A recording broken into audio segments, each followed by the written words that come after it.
లేకపోతే వాళ్ళు చేసే పనిలో విస్తరించ అనేది మనకి ఎక్కువ కనిపిస్తోంది. అదొకటి కాకుండాను మనం చూసామంటే 11th లార్డ్ కూడా సెకండ్లో పెట్టినారు. సో అది కూడా పెద్ద యోగం. అంటే ఏంటి, ఫైనాన్సెస్ తప్పక వీళ్ళకి స్టెబిలిటీ అనేది ఈ మంత్లో వీళ్ళు అటైన్ చేస్తారంటే ఉంటుంది.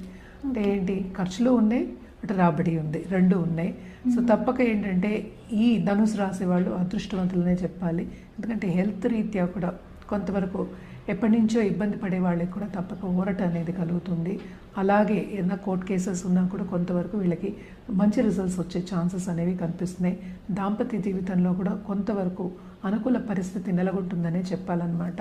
అలాగే కొత్తగా పెళ్లి కావాలి అనుకున్న వాళ్ళందరికీ మంచి ఛాన్స్ ఉంది. అంటే మంచి పార్ట్నర్ వచ్చే ఛాన్సెస్ అనేది మనకి కనిపిస్తున్నాయి అన్నమాట.